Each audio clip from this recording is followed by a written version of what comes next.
तुमच्याकडे उधर है वाचो आनंद है, हाँ छोटे बच्चों का है। छोटे बच्चों का है तो वाचो आनंद है। सिर्फ का यहाँ पर हम रोज पढ़ाई करते हैं इसलिए ना कभी एंजॉय नहीं।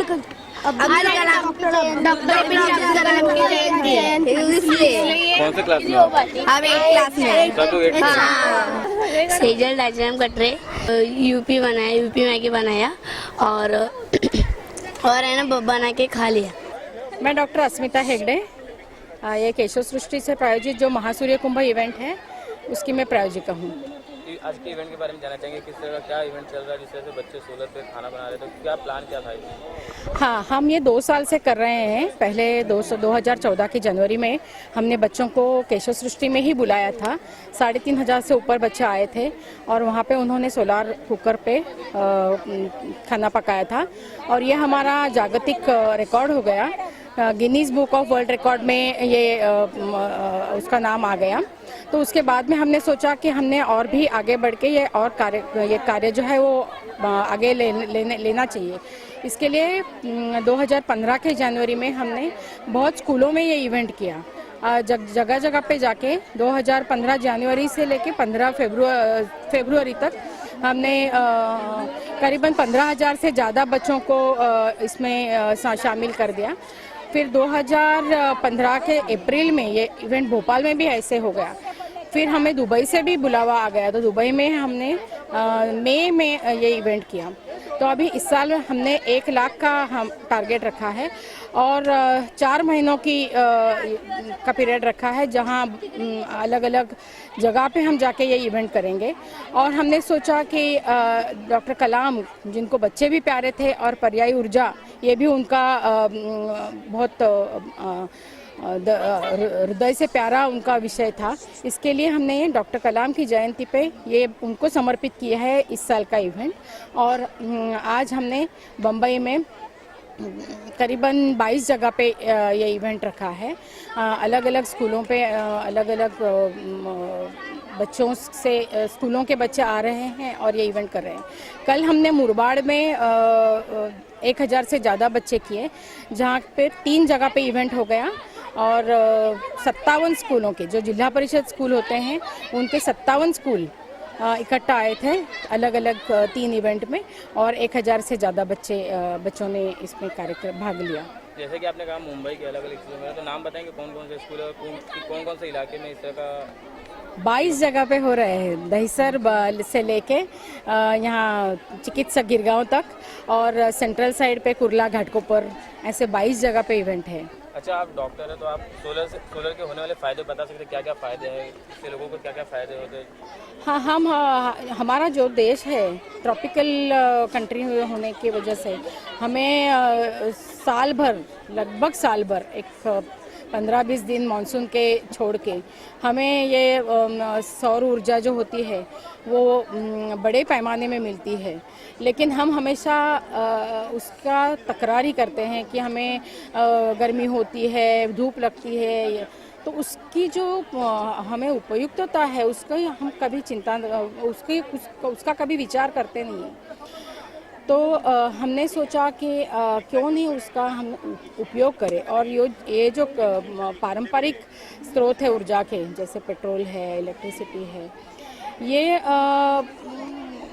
एक तो महंगी है और कई सालों के बाद ये पेट्रोल के सारा जो ये है वो ख़त्म होने वाले हैं। और जैसे वो जहाँ पर ये पेट्रोल मिलता है उन देशों के हिसाब से हमें भी नाचना पड़ता है।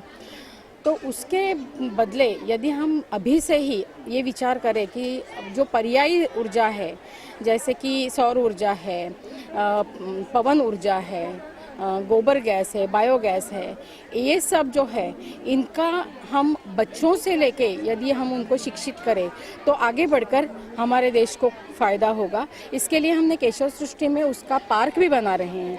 हमारे पास केशव सृष्टि में सालाना जो 50,000 बच्चे सहल के जरिए आ जाते हैं, तो उन बच्चों को अभी हम ये सिखा पाएंगे कि अलग अलग ऊर्जा के क्या स्रोत है और वो कैसे इस्तेमाल कर सकते हैं। हमारे कचरे की भी बहुत बड़ी समस्या हमारे देश में है, लेकिन वो कचरे की हम ऐसा ही फेंक देते हैं, उसकी गंदगी तैयार होती है। तो उसके बदले यदि उसका ऊर्जा के लिए, खाद के लिए उपयोग कर सके तो उसका देश को भी फ़ायदा होगा और हम गंदगी से भी बच पाएंगे। ये जो सौर ऊर्जा है उसके पीछे ये है कि ग्रामीण इलाके में हम जाते हैं तो वहाँ लकड़ी से चूल्हे बनते हैं। वो लकड़ी काटने के लिए महिलाओं को कोसों दूर जाना पड़ता है। वो लकड़ी कटने की वजह से झाड़ पेड़ की भी पेड़ काटे जाते हैं, उसकी वजह से फिर वातावरण दूषित हो जाता है। और वो महिला जब चूल्हा जलाती है तो वो धुआं जो आता है वो उसका हिसाब किया गया तो वो धुआं 18 सिगारेट दिन में उतना धुआं उसके बदन में चला जाता है। उसके बगल में जो बच्चे होते हैं उनके नाक में भी वो धुआं चला जाता है। तो ये सब प्रदूषण होता है और फिर लकड़ी भी काटी जाती है। तो ये सौर ऊर्जा से यदि पकाया गया तो इस सब से हमको मुक्ति मिलेगी। और दूसरी ये चीज़ है कि जो सौर ऊर्जा पे खाना पकता है तो वो धीमी आंच पे जैसा हमारा खाना पकता है उतना ही होता है। सौर ऊर्जा से ज़्यादा 120 तक तापमान बढ़ा सकते हैं।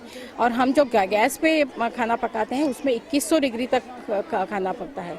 तो जितना ज़्यादा तापमान लेके हम खाना पकाते हैं तो उसमें विटामिन्स और जो एसेंशियल आइटम्स है खाने अपने शरीर के लिए वो सब नष्ट हो जाते हैं। तो ये जो सौर ऊर्जा से खाना पकाया जाता है उसमें वो सब मेंटेन होता है, विटामिन्स का नाश नहीं होता। तो शरीर के लिए, सेहत के लिए भी वो अच्छा है। अच्छा, आपसे आगे सवाल, इतनी अच्छी शुरुआत की आपने, तो क्या अलग अलग हिस्सों में, देश के अलग अलग हिस्सों में इसको लेकर जाना चाहेंगे? कुछ प्लान है आपका? हाँ, हमने बहुत सारे लोगों को कांटेक्ट किया है। बहुत स्कूलों से हमें अच्छा प्रतिसाद मिल रहा है। और हमारा कल 1000 हो गए, आज करीबन 7000 बच्चे, तो 2 दिन में ही 8000 बच्चे हमारे कवर हो जाएंगे। और हमारी सहयोगी संस्थाएं हैं, जैसे कि ये संस्कृति संवर्धन जो आज ये 22 इवेंट कर रही है। दूसरी है पर्यावरण दक्षता मंच, वो उनका थाना इलाके में डोंबिवली, अंबरनाथ, कल्याण, वहाँ बहुत बड़ा पर्यावरण के लिए वो संस्था काम करती है।